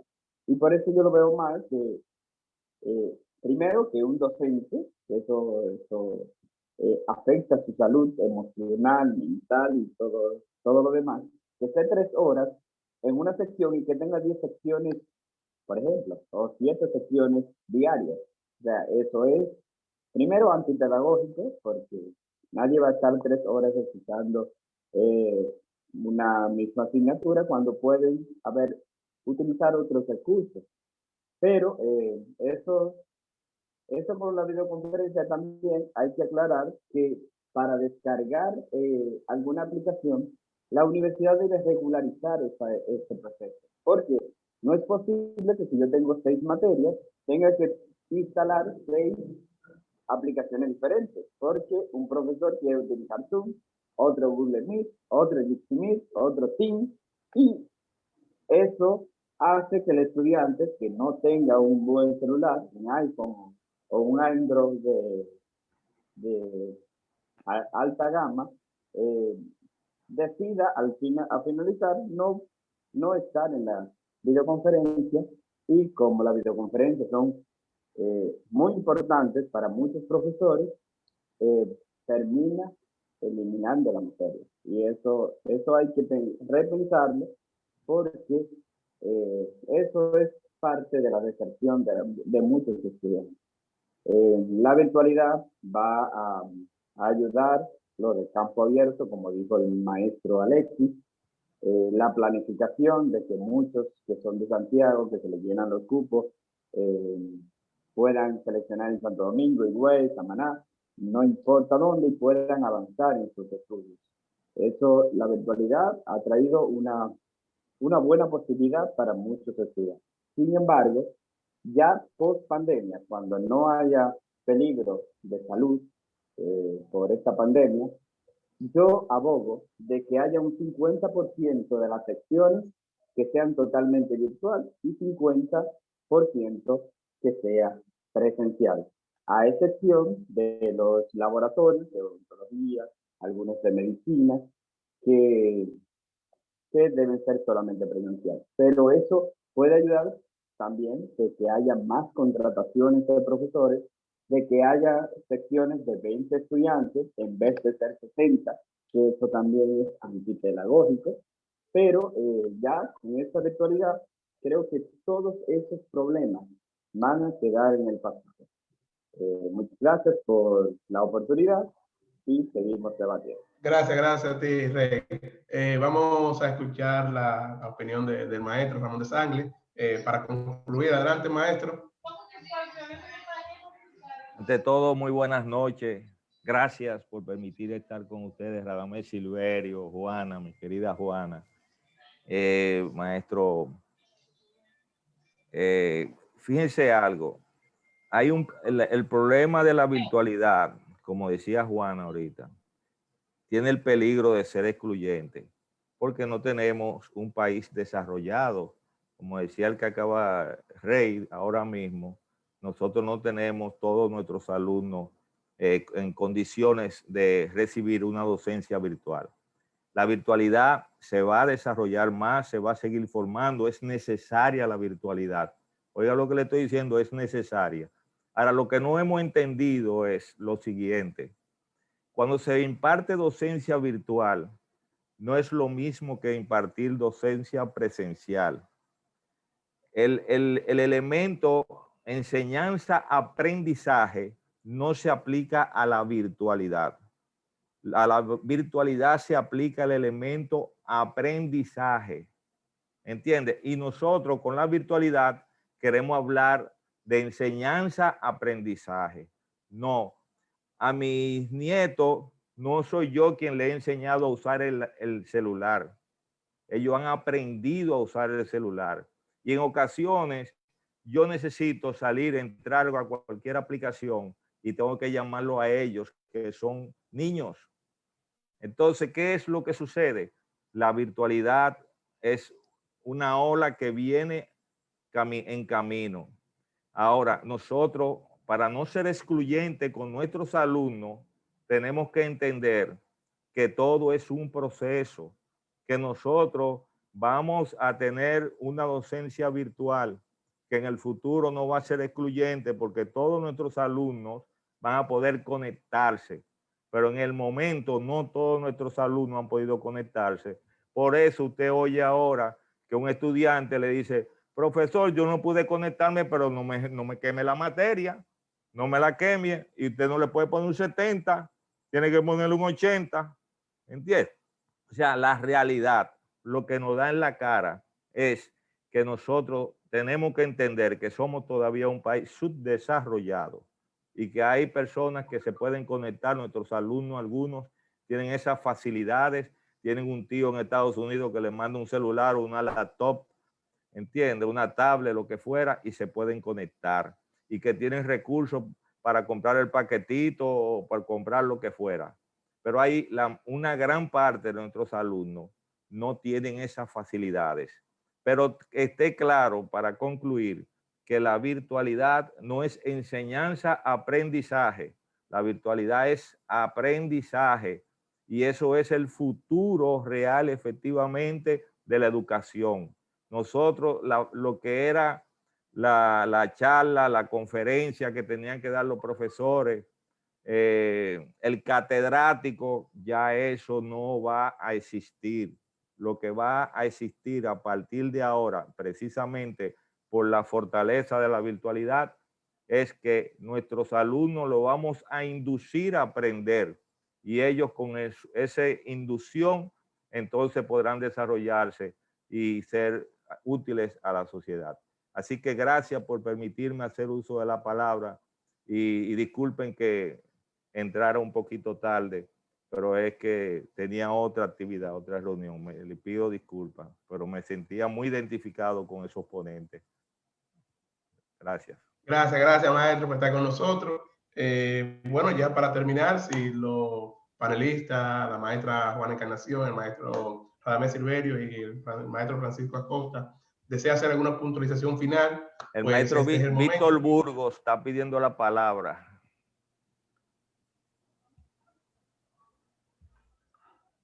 ¿O no? Ok. De Sangle, óyeme, tú has planteado un tema que como que me espanta, ¿eh? De Sangle desató un tema. Me espanta. De análisis. Yo soy maestro de Sangle, maestro de lo viejo, de los maestros normales, donde asumimos siempre esa relación, esa dialéctica entre es un proceso educativo, enseñanza, aprendizaje.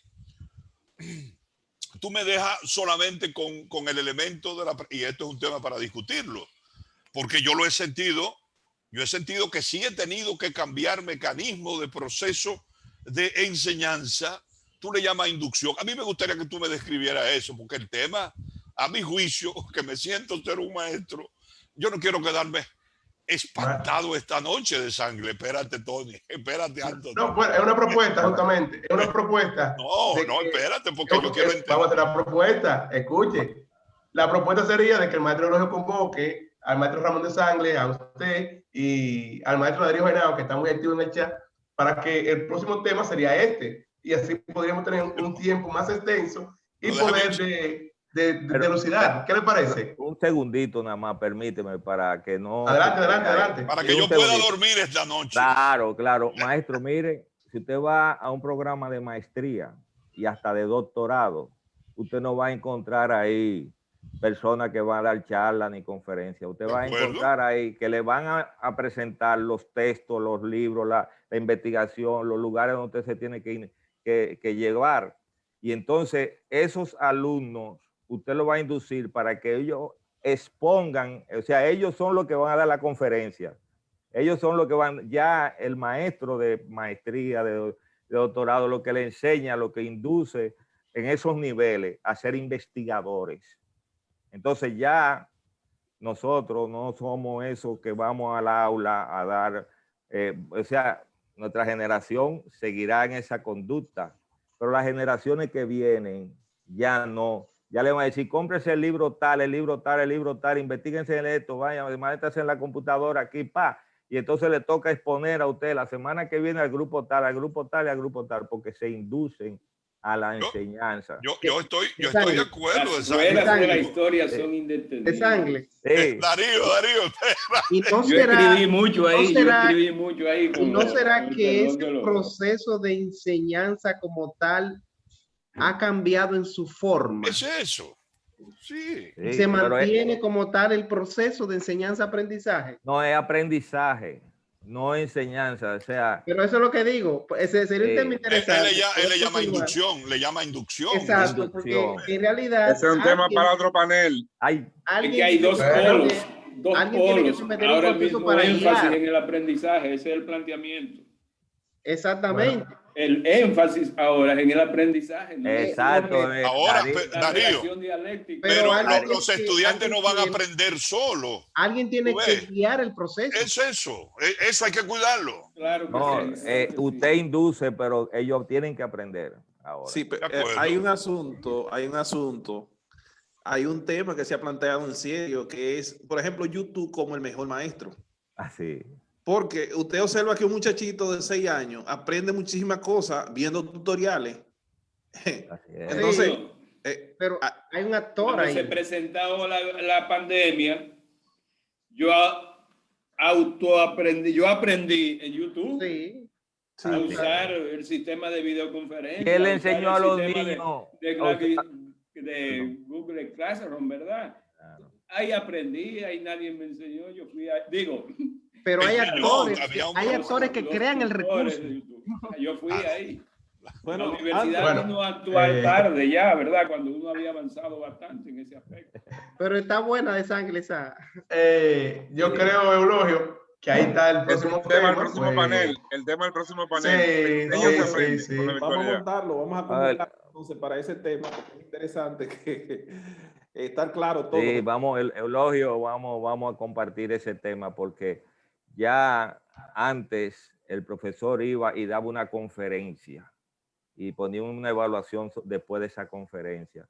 Ya hoy no, ya el profesor, ya los alumnos exponen, investigan y hay veces que hasta no ponen acorde con los tiempos. Así que no, es un excelente tema y Eulogio, yo espero que estos panelistas que tú tienes aquí, este servidor, podamos compartir ese tema. Así. Bien, muy bien. Eso es Anthony que maneja esto, pero usted sabe, prográmelo.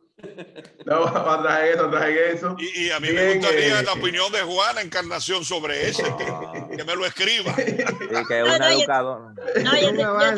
Yo te lo digo. Mira, la diferencia, no es que yo soy experta, pero oye, una cosa. Hay mucha diferencia entre enseñar y aprender. Tú aprendes, yo no enseño nada. Yo guío el proceso. Por lo tanto, el modelo instruccional, el modelo pedagógico que yo utilice es que va a, como bien decía de Sangre, a inducir. Tenemos una infosicación de informaciones, valga la redundancia. Tenemos demasiadas informaciones y poco conocimiento. Por eso se está estimulando a que las personas aprendan a pensar, aprendan a convivir y también aprendan a comunicar. Entonces, un buen docente debe saber comunicar, pero sobre todo debe pensar, debe ser un buen investigador, debe estar preocupado por lo que pasa. Entonces, es la manera de hacerlo ahora lo que ha cambiado. Por lo tanto, yo creo que voy a cerrar con esto. les solicitamos, y a ellos me incluyo, hacer un diagnóstico de las necesidades que tenemos en todos los ámbitos de nuestra institución. Aprovecho lo que decía Francisco en tocar lo del presupuesto, el compromiso del Estado. Al respecto, no podemos esperar que llegue el momento del semestre que viene para comenzar a crear el protocolo. Vamos a irlo creando, vamos a ir dando esa oportunidad y vamos a diferenciar lo que es educación virtual de lo que es educación presencial. Exacto. Muy de acuerdo con Rey Durán. Yo en este momento estoy haciendo la maestría en gestión universitaria con la Universidad Alcalá de Henares. Y yo tengo una semana para entregar trabajo y dentro de esos trabajos tengo que leerme una cantidad de información, de cantidad de libros, complementarlo, crear, hacer esa propuesta que yo vaya a ejecutar. Entonces, educación virtual no es lo mismo que educación presencial. La educación a distancia también es totalmente diferente. Entonces, tan sencillo como yo también estaré presente en esa discusión, en diferenciar lo que es enseñanza y lo que es aprender. Usted aprende, yo aprendo. Nadie aprende por mí, nadie, y cada uno aprendemos. Y el medio para enseñanza tenemos muchísimo. Ya lo dijo ahí Darío Genao, él aprendió con tutoriales, y los muchachos nuestros que tienen la posibilidad, porque hay otros que no tienen la posibilidad, señores, están bastante avanzados. Ya no tenemos que comprar libros, así que lo que compramos libros somos los apasionados, que tenemos que tener ese librero ahí detrás. Ya tenemos demasiadas bibliotecas y muchos espacios donde buscar las informaciones y el conocimiento. Así que me inscribo, Eulogio, para el próximo tema. Miren, Excelente. dice Susana Betancourt que la enseñanza ha cambiado, pero no ha desaparecido. Ah, claro que no. El maestro antes era muy directivo, ahora es un facilitador del proceso de aprendizaje. Entonces, el próximo tema... Está abierto. Señores, hay que prestar atención a la inequidad social, a la desigualdad. Nuestros estudiantes están abandonando las aulas porque no tienen apoyo del Estado dominicano, y tal y como lo hizo con la educación preuniversitaria. Desde la universidad debemos trabajar en esa onda. Excúsenme la interrupción. No, correcto, que haya equidad, claro, y no haya exclusión. Claro, eso lo planteamos. Que no haya exclusión. Maestro Francisco Acosta, para concluir. Bien, Ramón de San le ha puesto realmente un tema que de otra conferencia, como ya aquí se ha concluido, ¿verdad? Pero yo no quería irme sin dejar de comentar al respecto que lo que está ocurriendo actualmente en la enseñanza es lo que decíamos ahorita. El exceso de material que se reflejó en la encuesta responde a ese criterio que dice Ramón de Sangre, en el sentido de que el profesor todavía, a pesar del gran esfuerzo que ha hecho, sigue dando la clase como si fuera presencial. Lo único que yo he hecho es poner una cámara en mi casa, pero el aula yo la tengo en mi casa. Así es. Yo sigo poniendo mi pizarra y bueno, lo mismo que yo hacía en el aula lo estoy haciendo en la casa, pero no es eso. Ahí está la doctora Juana, que está experta en preparar esos material y nos facilitó un material muy bonito ahora mismo para hablar. Pero ¿qué hicimos? ¿Qué hice yo? No, yo hice una conferencia, leer el documento. Ya no se trata de leer el documento, o ya no se trata de dar la cátedra.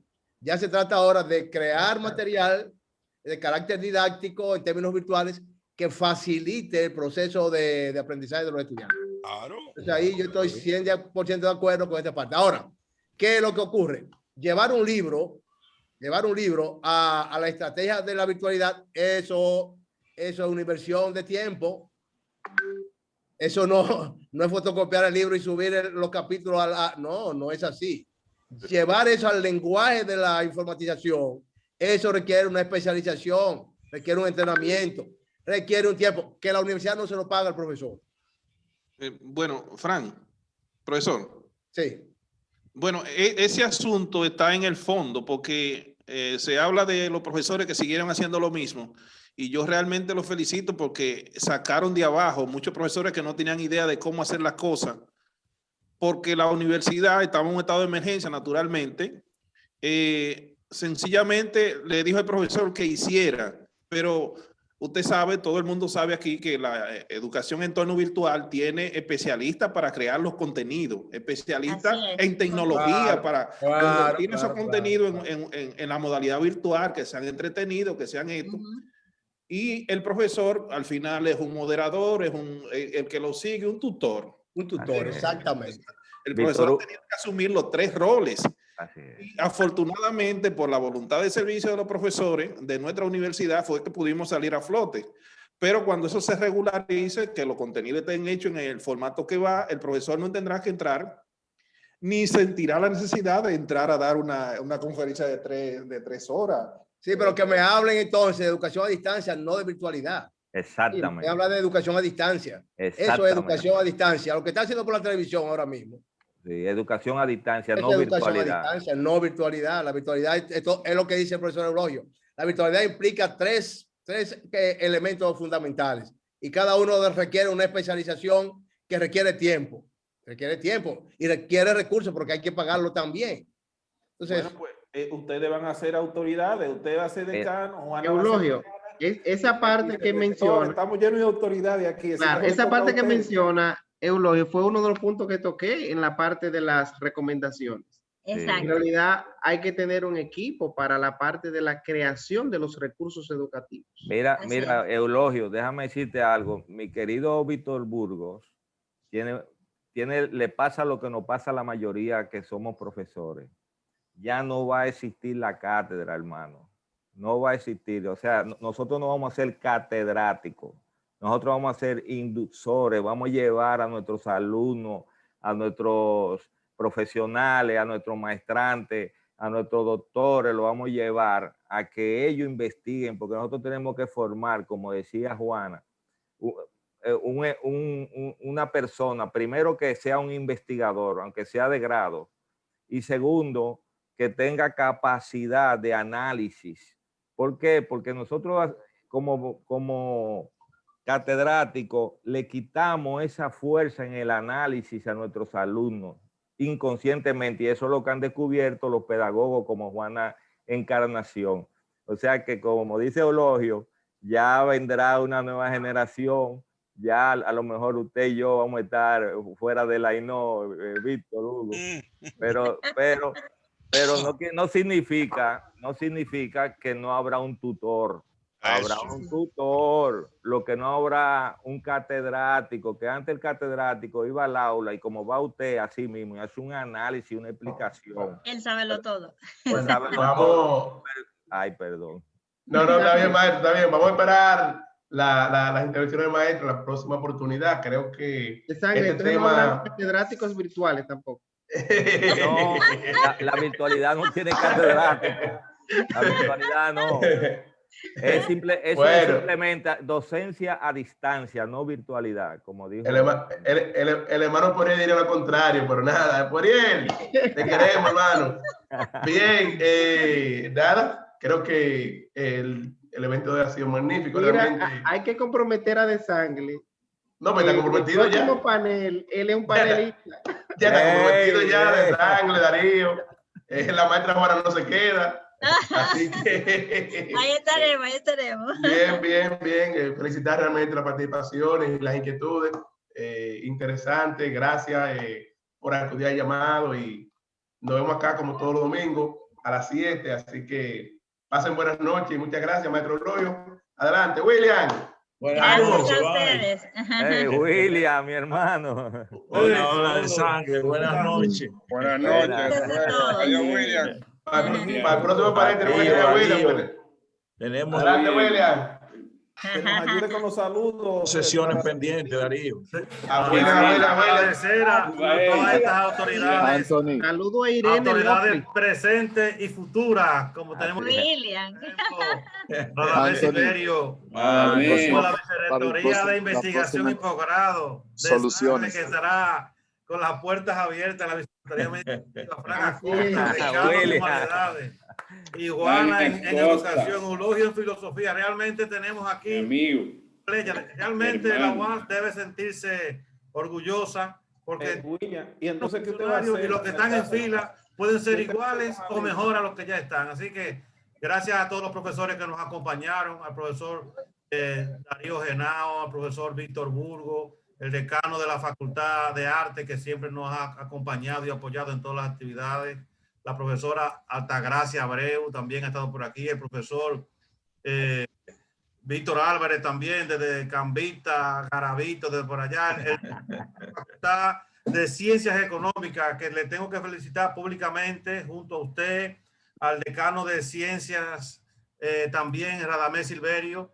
por el gran trabajo que han hecho en la jornada de vacunación a todas las personas y sobre todo agenciando ayuda. Y por demás, también agradecer grandemente al decano de la Facultad de Arte, Dionis Rufino, que ha ayudado a aquellos ancianos que no tienen posibilidad de llegar a la vacuna. Ha hecho grandes esfuerzos para facilitarle la vacuna hasta desde su propio vehículo. Es decir, que la universidad debe sentirse sumamente maravillosa por todo ese trabajo que está haciendo. Así que, sin más, gracias a todos los profesores, el profesor Gilberto Rodríguez, que también está por ahí, el profesor Dusti Muñoz, y sobre todo, parte del alma de nuestra universidad, más de 90 estudiantes que permanecieron por gran tiempo aquí acompañándonos con nosotros, el profesor William de los Santos, y a todos gracias por acompañar en esta iniciativa de Generación Nova Estela, que también es adscrita y es parte de Generación Nova Universidad. Así que, Anthony, si me permite, termino de despedir o ya terminó. No, ya terminamos. Gracias. Bueno, a Geosiri, gracias como siempre. Dando apoyo, excelente, hermano.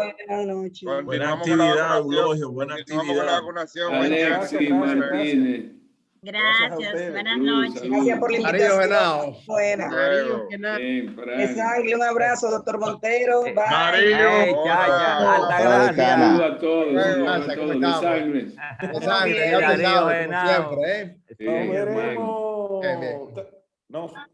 Eulogio.